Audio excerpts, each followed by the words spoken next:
شہر کی ایک پرانی درگاہ کے دروازے پر روز ایک جوان بیوہ ڈاکٹر آتی تھی۔ نام تھا اس کا سبیحہ۔ وہ دعا کرتی اور باہر بیٹھے ایک بوڑھے فقیر کو خیرات دے کر گھر لوٹ جاتی۔ یہ معمول کئی دنوں تک چلتا رہا، لیکن ایک دن موسم بدل گیا۔ بارش ہو رہی تھی، آسمان پر بادل گرج رہے تھے۔ سبیحہ نے جیسے ہی خیرات دینے کے لیے ہاتھ بڑھایا، فقیر نے پیسے لینے سے انکار کر دیا۔ اس نے سبیحہ کی آنکھوں میں دیکھتے ہوئے کہا، مجھے خیرات نہیں چاہیے، مجھے تم چاہیے، آج کا دن میرے ساتھ گزارو۔ سبیحہ ایک دم رک گئی۔ اس کی آنکھوں میں ایک عجیب خیفیت تھی۔ وہ کچھ بولی بھی، مگر اتنی دھیمی آواز میں کہ کوئی سن نہ سکا۔ بس اتنا ہوا کہ فقیر کے چہرے پر ایک ہلکی سی مسکراہٹ پھیل گئی۔ آگے کیا ہوا؟ ویڈیو آخر تک ضرور دیکھیں اور لائک کیجیے۔ یہ واقعہ پاکستان کے شہر کراچی کا ہے۔ اسی شہر میں ایک خاتون ڈاکٹر رہتی تھی جن کا نام ڈاکٹر سبیحہ مرزا تھا۔ وہ دل کی بیماریوں کی ماہر تھی اور پورے شہر میں ان کی پہچان نہ صرف ایک قابل ڈاکٹر کے طور پر تھی، بلکہ ان کی نرم مزاجی اور رحم دلی کے لیے بھی لوگ انہیں عزت کی نگاہ سے دیکھتے تھے۔ ڈاکٹر سبیحہ کے شوہر عارف مرزا کو ایک پراسرار حادثے میں گزرے ہوئے 2 سال ہو چکے تھے۔ ان کی موت کے بعد سبیحہ نے اپنے جذبات کو خاموشی میں دفن کر کے خود کو عبادت اور خدمت خلق میں ڈھال دیا۔ وہ روز صبح 7 بجے درگاہ جایا کرتی تھیں، وہی پرانی درگاہ جو شہر کے بیچوں بیچ واقع تھی اور جہاں صبح شام عقیدت مندوں کی بھیڑ لگتی، گھنٹیوں کی آوازیں گونجتیں اور ماحول میں ایک خاص روحانی کیفیت ہوتی۔ اسی درگاہ کے داخلی دروازے پر ایک فقیر روز بیٹھا دکھائی دیتا۔ اس کا چہرہ گرد سے اٹا ہوا، کپڑے میلے اور پھٹے پرانے، اور آنکھوں میں برسوں کا دکھ چھپا ہوتا۔ وہ ہر گزرنے والے سے کچھ نہ کچھ مانگتا، لیکن اس کی نظریں ہمیشہ درگاہ کے اندرونی دروازے پر جمی رہتیں، جیسے کسی کا انتظار کر رہا ہو۔ ہر روز جب سبیحہ درگاہ آتی، دعا کرتی اور واپس جاتی، تو جاتے جاتے اسی فقیر کو کچھ روپے دے دیتی۔ یہ ان کی روز کی عادت تھی۔ فقیر کچھ نہ کہتا، نہ آنکھ اٹھاتا، بس ہاتھ جوڑ کر سر جھکا دیتا، اور سبیحہ، جو عام طور پر کسی سے بات چیت کم کرتی تھی، اسے ہلکی سی مسکراہٹ دیتی اور اپنی گاڑی میں بیٹھ کر ہسپتالہ چلی جاتی۔ ظاہری طور پر ڈاکٹر سبیحہ کی زندگی ایک کامیاب، مکمل اور باوقار زندگی تھی۔ ایک بڑا ہسپتالہ، سماج میں مقام، عزت، گھر، مگر دل کے اندر وہ دکھ چھپا تھا جو صرف وہی جانتی تھی۔ شوہر کی جدائی اور زندگی کا خالی پن، یہی غم وہ ہر روز درگاہ کی سیڑھیوں پر اللہ کے سامنے رکھتی تھی۔ ایک دن جب آسمان پر گہرے بادل چھا گئے اور ہلکی بارش شروع ہو گئی، تو وہ ہمیشہ کی طرح درگاہ گئی۔ دعا کے بعد جب وہ اس فقیر کو پیسے دینے لگی تو اس نے پہلی بار اپنی آواز نکالی۔ اس کی آواز بھاری اور دھیمی تھی، مگر الفاظ دل میں اترنے والے تھے۔ میڈم جی، آپ مجھ سے شادی کر لیجئے۔ ڈاکٹر سبیحہ کے قدم رک گئے۔ انہوں نے فقیر کو غور سے دیکھا۔ اس کے چہرے پر نہ کوئی مذاق تھا، نہ دیوانگی۔ یہ کیسا سوال تھا؟ کیا وہ پاگل تھا، یا یہ کسی گہری بے بسی کا اظہار تھا؟ انہوں نے ہلکے سے ہنستے ہوئے کہا، تم بھی نا کچھ بھی بولتے ہو، یہ لو پیسے اور بارش سے بچ کر بیٹھو۔ مگر فقیر نے اس بار پیسے لینے سے انکار کر دیا۔ اس نے صرف ان کی آنکھوں میں دیکھا اور پھر خاموشی سے سر جھکا لیا۔ ڈاکٹر سبیحہ ہسپتالہ تو پہنچ گئی، لیکن سارا دن ان کا ذہن اسی واقعے میں الجھا رہا۔ کیا یہ فقیر واقعی عام آدمی ہے؟ اس کی آنکھوں میں کچھ ایسا کیوں ہے جو مجھے عارف کی یاد دلاتا ہے؟ رات کو جب وہ گھر لوٹی تو خود سے کہا، شاید میں ہی زیادہ سوچ رہی ہوں، آخر وہ تو بس ایک فقیر ہے۔ مگر اگلے دن جیسے ہی انہوں نے پھر اسے پیسے دینے کی کوشش کی، اس نے ہاتھ جوڑ کر انکار کر دیا اور کہا، میڈم جی، میں آپ کے لیے کچھ کر سکتا ہوں، صرف ایک موقع دیجیے۔ سبیحہ کو غصہ آیا۔ انہوں نے کہا، دیکھو، میں تمہاری مدد کرتی ہوں، اس کا مطلب یہ نہیں کہ تم کچھ بھی بولنے لگو، اپنی حد میں رہو۔ لیکن فقیر نے نظریں نہیں جھکائیں۔ اس نے دھیرے سے کہا، مجھے معلوم ہے، آپ کو لگتا ہے کہ میں پاگل ہوں۔ سبیحہ کی بات پر فقیر نے ایک لمحے کو نظریں جھکائیں، پھر دوبارہ اس کی آنکھوں میں دیکھ کر بولا، میڈم جی، میری ایک بات سنیے، میں آپ کے لیے وہ کچھ کر سکتا ہوں جو شاید کوئی اور نہ کر سکے۔ اس کے لہجے میں اتنا بھروسہ تھا کہ سبیحہ کو ایک پل کو حیرت ہوئی۔ ایک فقیر جو عام طور پر خاموش بیٹھا رہتا ہے، آج اتنے یقین سے بات کر رہا تھا۔ اس کے اندر ایک عجیب سا بھروسہ جھلک رہا تھا۔ سبیحہ نے اسے غور سے دیکھا اور نرمی سے پوچھا، اچھا بتاؤ، تم کیا کر سکتے ہو؟ فقیر نے جواب دیا، اس شہر میں ایک بڑا نشہ فروش گروہ کام کر رہا ہے، میں آپ کو ان کا پتہ دے سکتا ہوں۔ سبیحہ حیران رہ گئی۔ ایک فقیر اور ایسے گروہ کی معلومات؟ اسے لگا جیسے کوئی مذاقہ ہو، مگر ڈاکٹر ہونے کے ناطے اس کی عادت تھی۔ اس نے سوچا، اگر یہ سچ بھی ہے تو میں پولیس کو اطلاع دے سکتی ہوں۔ اس نے تفصیل پوچھی تو فقیر نے بتایا، کل رات میں نے درگاہ کے پاس والے ایک پرانے گودام میں کچھ لوگوں کو دیکھا جو نشے کی بڑی ڈیل کی بات کر رہے تھے۔ ان کے حلیے اور مقام دونوں یاد ہیں۔ سبیحہ نے اس بات کو پوری سنجیدگی سے نہ لیا، لیکن پھر بھی اس نے اپنے ایک پرانے مریض انسپکٹر وقار خان سے بات کی۔ اگلے دن انسپکٹر نے حیرت انگیز خبر دی، ڈاکٹر صاحبہ، جس گودام کی آپ نے بات کی تھی وہاں چھاپا مارا گیا اور واقعی ایک بڑا منشیات فروش گروہ پکڑا گیا۔ بھاری مقدار میں نشہ آور اشیاء برآمد ہوئیں۔ سبیحہ دنگ رہ گئی۔ ایک فقیر کو یہ ساری معلومات کیسے معلوم ہو سکتی ہیں؟ اس نے فیصلہ کیا کہ وہ اگلے دن درگاہ جا کر خود فقیر سے یہ سب پوچھے گی۔ صبح وہ درگاہ پہنچی اور فقیر پہلے کی طرح چبوترے پر بیٹھا ہوا تھا۔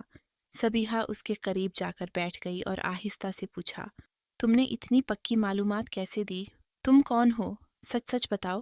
فقیر نے مسکرا کر کہا، میڈم جی، میں وہی ہوں جو نظر آتا ہوں، لیکن میں اس شہر کو بہت اچھی طرح جانتا ہوں، شاید آپ سے بھی بہتر۔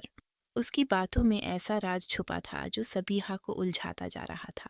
اس کے بعد کئی دنوں تک فقیر نے سبیحہ کو شہر کے مختلف علاقوں میں ہو رہے جرائم کی خبریں دیں، اور ہر بار وہ خبریں بالکل درست نکلتی تھیں۔ سبیحہ اب اسے عام فقیر نہیں سمجھتی تھی۔ وہ جان چکی تھی کہ اس کے پیچھے کوئی بڑا بھید ہے، مگر وہ جانتی تھی کہ اگر وہ اس پر دباؤ ڈالیں گی تو شاید وہ سچ کبھی نہ بتائے۔ اس لیے اس نے وقت کے ساتھ اسے جاننے کا فیصلہ کیا۔ اب ایک خاموش رشتہ بن چکا تھا، نہ خیرات کا، نہ ہمدردی کا، بلکہ ایک عجیب سا تعلق۔ سبیحہ اب اسے پیسے نہیں دیتی تھی، بلکہ اس کے ساتھ بیٹھ کر باتیں کیا کرتی تھی۔ فقیر کبھی کبھار ایسی باتیں کرتا جو سبیحہ کو عارف کی یاد دلا دیتی تھیں۔ ایک دن اس نے کہا، میڈم جی، آپ کو یاد ہے آپ کہتی تھیں کہ درگاہ کی سیڑھیوں پر بیٹھ کر چائے پینے کا مزہ ہی کچھ اور ہوتا ہے۔ سبیحہ کے پاؤں سے جیسے زمین کھسک گئی۔ یہ بات تو انہوں نے صرف عارف سے کہی تھی، کسی اور کو تو کبھی نہیں بتایا۔ انہوں نے خود کو سنبھالا، مسکرا کر بات ٹال دی، مگر دل میں سوال کی گونج سنائی دیتی رہی۔ ایک رات وہ ہسپتالہ سے واپس آ رہی تھی۔ بارش زوروں کی تھی اور راستے سنسان۔ اچانک ان کی گاڑی بند ہو گئی۔ وہ گھبرا گئی۔ سڑک پر کوئی نہیں تھا، مگر تبھی وہ فقیر اچانک وہاں نمودار ہوا، جیسے پہلے سے جانتا ہو کہ اسے یہاں پہنچنا ہے۔ اس نے گاڑی چیک کی، چند لمحوں میں سٹارٹ کر دی اور کہا، میڈم جی، اتنی رات کو اکیلی باہر نہ نکلا کریں، یہ شہر اتنا سادہ نہیں ہے۔ اس کی آواز میں فکر اور درد چھپا تھا۔ سبیحہ نے اسے اس رات اپنے گھر آنے کی دعوت دی۔ پہلے تو اس نے انکار کیا، لیکن ان کے اصرار پر وہ مان گیا۔ گھر جا کر جب وہ کھانے کی میز پر بیٹھے، فقیر نے ایک نوالہ لیا اور آہستہ سے کہا، یہ کھانا، یہ ذائقہ مجھے بہت پرانی یادیں دلا رہا ہے۔ سبیحہ کا دل زور زور سے دھڑکنے لگا، مگر وہ خاموش رہی۔ انہوں نے کچھ نہیں پوچھا، مگر اگلی صبح ایک فیصلہ کر چکی تھی کہ وہ فقیر کی اصل پہچان جان کر ہی رہے گی۔ اس نے اپنے پرانے دوست اور فورنسک ماہر راحیل خان سے رابطہ کیا اور اسے وہ تصویر بھیجی جو اس نے خاموشی سے فقیر کی کھینچی تھی۔ راحیل نے تصویر کو غور سے دیکھا اور بولا، سبیحہ، یہ چہرہ مجھے جانا پہچانا لگتا ہے، لیکن میں ابھی یقین سے کچھ نہیں کہہ سکتا۔ اگر تم اس شخص کے کچھ کپڑے یا استعمال شدہ چیز دے سکو تو میں ڈی این اے ٹیسٹ کر سکتا ہوں۔ یہ سن کر سبیحہ الجھن میں پڑ گئی۔ وہ فقیر کو براہ راست شک میں ڈالنا نہیں چاہتی تھی۔ اگر وہ محسوس کرے کہ میں اس پر نظر رکھ رہی ہوں تو شاید ہمیشہ کے لیے چھپ جائے۔ اس نے سوچا، تبھی اس نے ایک تدبیر سوچی۔ ایک دن اس نے فقیر کو اپنے گھر بلایا اور بڑی نرمی سے کہا، شام میں چاہتی ہوں کہ تم اپنی زندگی کو ایک نئی شروعات دو۔ اگر تم چاہو تو میرے گھر کے پچھلے حصے میں ایک کمرہ ہے، وہاں رہ سکتے ہو۔ فقیر، جس نے اپنا نام شہزاد بتایا تھا، پہلے تو جھنجھکا، مگر سبیحہ کے خلوص نے اسے مجبور کر دیا اور وہ مان گیا۔ اب شہزاد ڈاکٹر سبیحہ کے گھر کے پچھلے حصے میں ایک چھوٹے کمرے میں رہنے لگا۔ دن بھر وہ درگاہ کے پاس بیٹھتا، اپنے فقیر والے انداز میں بھیک مانگتا اور شام کو چھپ چھپ واپس آ جاتا۔ سبیحہ نے ایک دن اس سے پوچھا، شہزاد، جب میں تمہیں سب کچھ دے سکتی ہوں تو تم اب بھی روز درگاہ کیوں جاتے ہو؟ شہزاد نے ہلکی سی مسکراہٹ سے جواب دیا، میڈم جی، درگاہ ہی میری دنیا ہے، وہیں سب کچھ دکھائی دیتا ہے، سب کچھ سنائی دیتا ہے۔ اس جواب میں کوئی فلسفہ چھپا ہوا تھا، کوئی راز جسے سمجھنے کے لیے صرف دل کی آنکھیں کافی تھیں۔ کچھ دن بعد ہسپتالہ سے سبیحہ کو ایک ایمرجنسی کال موصول ہوئی۔ شہر کی مشہور فارما کمپنی کے ایک گودام میں آگ لگ گئی تھی۔ سبیحہ کا دل دھک سے رہ گیا، کیونکہ یہی وہ جگہ تھی جہاں کچھ ہفتے پہلے شہزاد کی معلومات پر پولیس نے چھاپا مارا تھا۔ اس نے فوراً انسپکٹر وقار کو فون کیا، جو موقع پر موجود تھا۔ انسپکٹر نے بتایا، ڈاکٹر صاحبہ، آگ میں سب کچھ جل گیا، مگر چند کاغذات محفوظ رہے۔ ان میں ایک تصویر ہے، ایک آدمی کی، جو ہو بہو عارف جیسا لگ رہا ہے۔ سبیحہ کا دل زور زور سے دھڑکنے لگا۔ اس نے فوراً وہ تصویر اپنے پاس رکھ لی اور رات بھر اسے دیکھتی رہی۔ تصویر کے پیچھے ایک جملہ لکھا تھا، عارف 2022 فارما ڈیل۔ یہ الفاظ اس کے وجود کو جھنجھوڑنے کے لیے کافی تھے۔ کیا یہ سچ میں عارف ہے؟ کیا وہ زندہ ہے؟ لیکن کیسے؟ آخر اس کی تو لاش بھی پہچان لی گئی تھی۔ پوری رات وہ نیند نہ لے سکیں۔ شک، امید، خوف، ہر احساس دل و دماغ میں شور مچا رہا تھا۔ اگلی صبح وہ درگاہ گئی تاکہ شہزاد سے بات کر سکے، لیکن وہ وہاں نہیں تھا۔ سبیحہ نے اسے کئی جگہ ڈھونڈا، مگر شہزاد جیسے ہوا میں چہلیل ہو چکا تھا۔ کیا اسے کسی نے نقصان پہنچایا یا وہ خود چھپ گیا؟ شہزاد کو نہ پا کر سبیحہ اور پریشان ہو گئی، مگر جب وہ شام کو گھر لوٹی تو شہزاد ان کے گھر کے باہر بیٹھا ملا۔ پہچاننے کے قابل نہ تھا۔ اس کا چہرہ تھکا ہوا، کپڑے میلے اور جسم پر گرد جمی ہوئی تھی۔ سبیحہ نے غصے میں آ کر پوچھا، کہاں تھے تم؟ میں تمہیں پورے شہر میں ڈھونڈتی رہی۔ شہزاد نے نظریں جھکا کر دھیمی آواز میں کہا، میڈم جی، مجھے کچھ ضروری کام تھا۔ آپ فکر نہ کریں، اب سب ٹھیک ہیں۔ سبیحہ نے فیصلہ کیا کہ وہ اس سے سیدھا سوال نہیں کرے گی، مگر اس نے نرمی سے پوچھا، شہزاد، تم اس فارما کمپنی کو جانتے ہو؟ شہزاد نے ایک لمحے کو ان کی آنکھوں میں دیکھا، پھر نظریں جھکا کر بولا، میڈم جی، اس شہر میں کون نہیں جانتا ان لوگوں کو، بہت طاقتور ہیں۔ یہ الفاظ تھے یا کسی بڑے سچ کی جھلک؟ سبیحہ کا دل کہہ رہا تھا کہ شہزاد کچھ چھپا رہا ہے، اور اس چھپائی ہوئی بات کا تعلق ضرور عارف سے ہے۔ چند دنوں بعد سبیحہ نے خود گودام کی آگ کی مکمل رپٹ نکلوانے کی کوشش کی۔ اسے معلوم ہوا کہ آگ کوئی حادثہ نہیں تھی، یہ جان بوجھ کر لگائی گئی تھی، اور جس مشکوک شخص کو آگ لگنے سے پہلے اس علاقے کے آس پاس دیکھا گیا، اس کی شکل اس تصویر والے آدمی سے مشابہت رکھتی تھی، عارف جیسی۔ انسپکٹر وقار نے شہزاد پر نظر رکھنے کا بندوبست کیا۔ اس نے بتایا، ڈاکٹر صاحبہ، شہزاد روز درگاہ تو جاتا ہے، لیکن رات کو وہ درگاہ کے قریب ایک پرانے کھنڈہر میں چھپتا ہے اور وہاں چند مشکوک لوگوں سے ملتا بھی ہے۔ سبیحہ نے خود اس کھنڈہر کا معائنہ کیا اور وہاں اسے کچھ پرانے کاغذات ملے، جن میں فارما کمپنی کے غیر قانونی معاہدوں، گاڑھے کاروبار اور اندرونی نظام کی تفصیل تھی۔ مگر ان سب میں سب سے چونکا دینے والی چیز تھی کھنڈہر میں ملنے والے کاغذات کے نیچے ایک پرانا خط بھی دبا ہوا تھا، جس پر مٹی جمع ہوئی تھی۔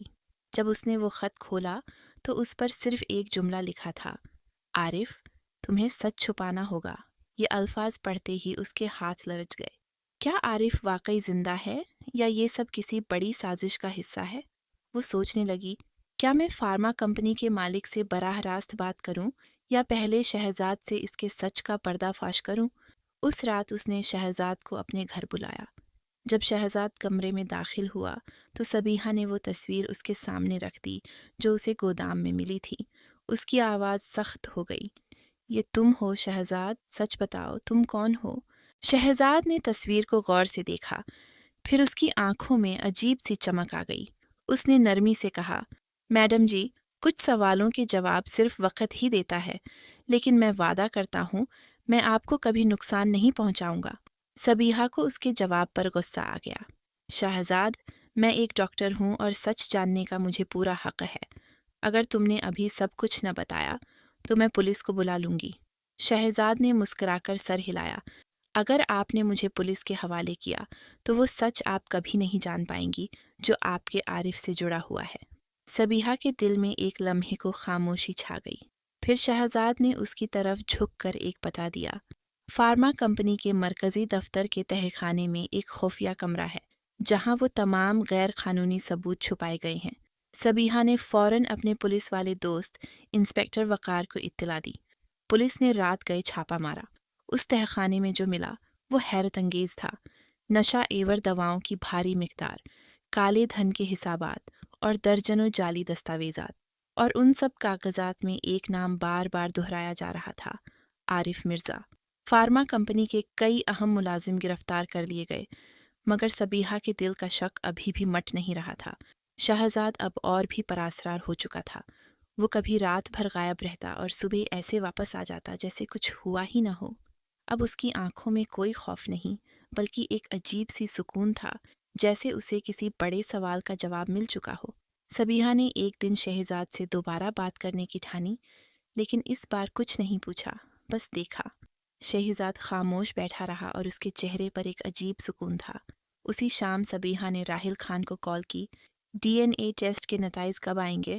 راحل نے جواب دیا، 2 دن میں، لیکن ایک بات ہے، اگر وہ شخص وہی نکلا جس کا تمہیں شک ہے تو یہ سب کچھ بدل دے گا۔ سبیحہ کے دل کی دھڑکن تیز ہو گئی۔ اسی رات ایک انجان نمبر سے کال آیا۔ دوسری طرف ایک بھاری رودار آواز تھی، ڈاکٹر سبیحہ، آپ بہت ہوشیار ہو چکی ہیں، لیکن سچ کے قریب پہنچنے کی قیمت چکانی پڑتی ہے۔ شہزاد کو چھوڑ دو، ورنہ قیمت بھگتنا پڑے گا۔ کال بند ہو گئی۔ سبیحہ کی انگلیاں کانپنے لگیں۔ تو یہ سب سچ ہے؟ شہزاد کوئی عام فقیر نہیں، وہ کسی بڑے راج کا حصہ ہے، مگر اب واپسی کا راستہ نہیں تھا۔ شہزاد کا راج جاننا ضروری ہو چکا تھا، چاہے کچھ بھی ہو جائے۔ وہ جانتی تھی کہ ہر رات وہ کسی اندھیری گلی میں جاتا ہے، درگاہ سے نکل کر کھنڈہر کی طرف، جہاں کچھ ایسے لوگوں سے ملاقات کرتا ہے جو دن میں کبھی دکھائی نہیں دیتے۔ سبیحہ نے فیصلہ کیا کہ اب وہ شہزاد کا پیچھا کرے گی۔ اس نے انسپکٹر وقار کو فون کیا اور ایک منصوبہ بنایا۔ میں اب رکنے والی نہیں، چاہے سچ جیسا بھی ہو، میں عارف کا چہرہ صاف دیکھنا چاہتی ہوں، جیتے جی یا اس راز کے پردے میں چھپا ہوا۔ شہزاد کی حرکات و سکنات، اس کی باتوں میں چھپا اسرار اور اس کے چہرے کی سنجیدگی، سب کچھ اب ایک بڑے انکشاف کی طرف بڑھ رہا تھا۔ مگر جو بات ڈاکٹر سبیحہ ابھی تک نہیں جانتی تھی وہ یہ تھی کہ شہزاد کوئی اور نہیں بلکہ ان کا شوہر عارف مرزا تھا۔ 2 سال پہلے عارف کی موت ایک سڑک حادثے کے طور پر سامنے آئی تھی، لیکن وہ محض ایک سازش تھی۔ عارف ایک سافٹ ویئر انجینئر تھا جو اسی فارما کمپنی کے لیے کام کرتا تھا جس کے خلاف شہزاد لگاتار باتیں کر رہا تھا۔ عارف کو پتہ چل گیا تھا کہ کمپنی نشہ آور دواؤں کی غیر قانونی تجارت، منی لانڈرنگ اور دوسرے کالے دھندوں میں ملوث ہے۔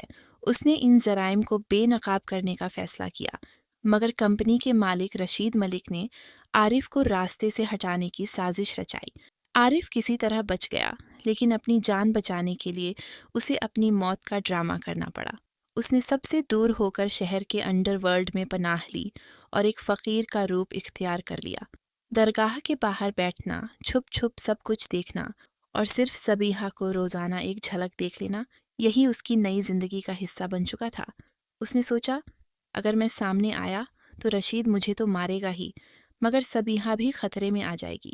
اسی لیے عارف نے شہزاد کے روپ میں ایک ایک قدم سوچ سمجھ کر رکھا اور سبیحہ کی مدد سے دھیرے دھیرے اس گندے کاروبار کی جڑیں ہلانی شروع کی۔ ایک رات سبیحہ اور انسپکٹر وقار نے شہزاد کا پیچھا شروع کیا۔ وہ ہمیشہ کی طرح درگاہ سے اٹھا اور شہر کی تنگ گلیوں میں چلنے لگا۔ وہ بار بار پیچھے مڑ کر دیکھتا، جیسے اسے کسی کا پیچھا ہونے کا شک ہو۔ کافی دیر بعد وہ ایک پرانے جلے ہوئے گودام کے پاس رکا۔ یہ وہی گودام تھا جہاں چند ہفتے پہلے آگ لگی تھی۔ سبیحہ کا دل دھڑکنے لگا۔ کیا یہ وہی جگہ ہے جہاں عارف کی تصویر ملی تھی؟ کیا شہزاد یہاں کچھ خاص تلاش کرنے آیا ہے؟ وقار نے اشارہ کیا کہ وہ چھپ کر گودام کے پیچھے جائے۔ وہاں ایک اور شخص شہزاد سے آہستہ آواز میں بات کر رہا تھا، ایک لمبا پتلا آدمی جس کے چہرے پر گہنی داڑھی تھی۔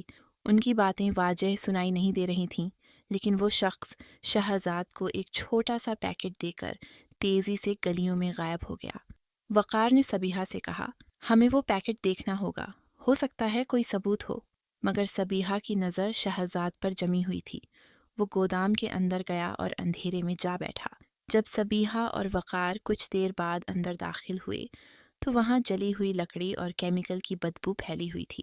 ایک کونے میں شہزاد ایک پرانی میز پر بیٹھا کچھ کاغذات دیکھ رہا تھا۔ اس نے وہی پیکٹ کھولا ہوا تھا جس میں چند تصویریں اور ایک USB ڈرائیو تھی۔